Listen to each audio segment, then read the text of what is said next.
Hey, welcome back to YT Finance, and today we are talking about Palantir stock and Microvision stock news. For PLTR stock, we will discuss Palantir Technologies' involvement in a SPAC merger, how Palantir was selected for another great government contract with the US Air Force, and why Palantir just hired the former IBM Health executive as their first chief medical officer. Then after, we will talk about some Microvision stock news to see if MVIS stock actually lives up to the hype, which will then lead us into discussing why so many investors are selling it right now. Remember to like this video right now if you enjoyed these stock updates, comment your thoughts down below on Palantir and Microvision, subscribe if you are new, and let's make you some free money with Webull. Webull is a free brokerage app where you can buy and sell stocks, options, and cryptocurrencies, but right now you can get 2 free stocks with Webull. You can get the first free stock, which can be worth anywhere from $2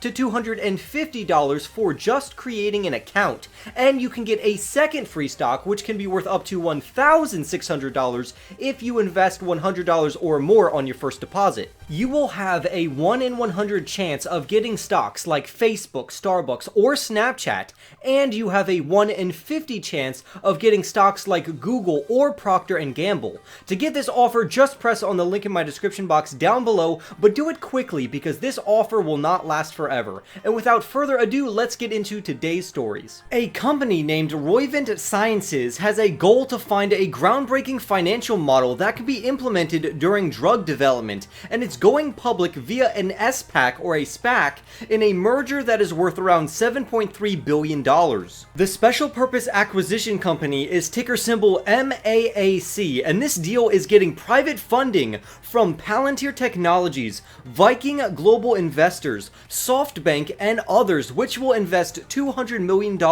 in publicly traded equity. This means that Palantir is literally supporting and financing this with their own money. These transactions regarding the SPAC merger should be completed in the third quarter of 2021, which will generate Roivant Sciences with around $611 million for their drug development activities. This would push Roivant's on-hand cash to around $2.3 billion in total. Roivant has an objective to acquire early-stage experimental therapies that have been kicked to the side by larger projects, or if the research was just simply neglected because a company did not have enough money to further it. Roivant wants to acquire the rights of these therapies so they can fund this research to produce groundbreaking drugs. They are even willing to produce drugs from scratch if needed by using machine learning, so it's no wonder why Palantir Technologies is so involved. Palantir has also landed another contract worth $32.5 million with the US Air Force to support a program at the Department of the Air Force, along with the National Space Defense Center and the Combined Space Operations Center. The Department of Defense has even said that Palantir's Gotham platform will be used to help make decisions for DAF on a large scale. Palantir's Gotham platform is specifically made for government decision-making when it comes to equipment, personnel, planning, organizing, directing, and controlling assets overall. This software makes data easy to understand, plus it allows its users to collaborate and build off of one another's work with ease. This could also lead to more Air Force related contracts for PLTR in the future, which will hopefully bolster some PLTR stock growth, because even after this contract ends, a new one could easily take its place. Palantir is growing in both their government segment and their enterprise segment, which is why they have hired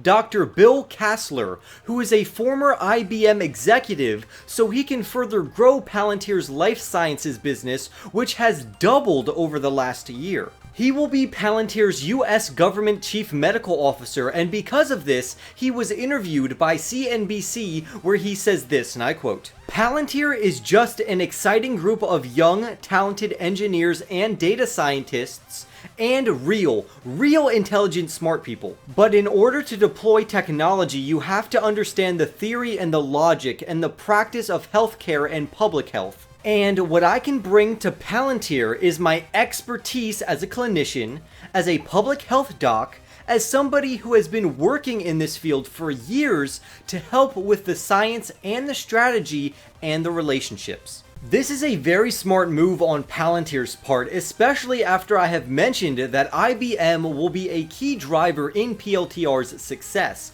So bringing someone on board who knows how IBM works and who simultaneously can help Palantir's life sciences business is a fantastic strategic move. The new chief medical officer has already identified multiple ways that Palantir can help companies in this business. For example, Palantir Technologies can solve supply chain issues by allowing researchers to overlay data sets which could highlight bottlenecks in their supply chain that can be solved, which would make the supply chain much more efficient. It can even identify problems before they even become problems, just through the power of their data. If data is used properly, it's a very powerful tool.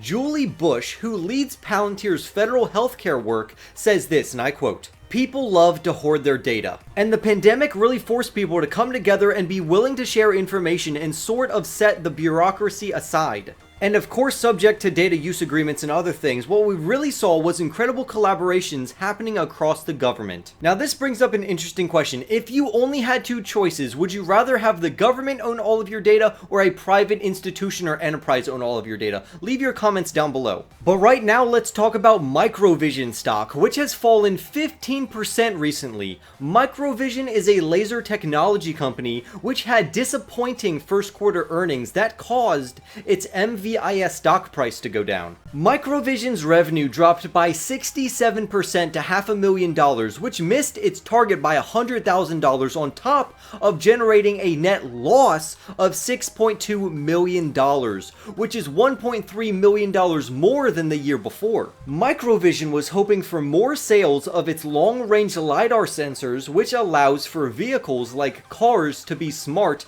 and to know their surroundings. However, Microvision can afford this net loss of cash for now because they have around $75 million worth of cash and cash equivalents, including investments, on their balance sheet. Microvision and their MVIS stock was a very hot topic and still is to some degree because of the Reddit group Wall Street Bets, who pumped this stock up, but as soon as earnings were a disappointment, most of them sold their stock, which should teach us two things. One, don't always follow the crowd, and two, don't invest into a company if you can't hold through volatility and you did not do your own research on it. Now, to be clear, I am not endorsing MAAC, the SPAC stock that we talked about earlier, or MVIS stock, or even PLTR stock. This is just news with my opinions sprinkled throughout. But if you enjoy this information, obliterate the like button, comment your thoughts down below, turn on subscription notifications, and I will see all of you in the next YT video.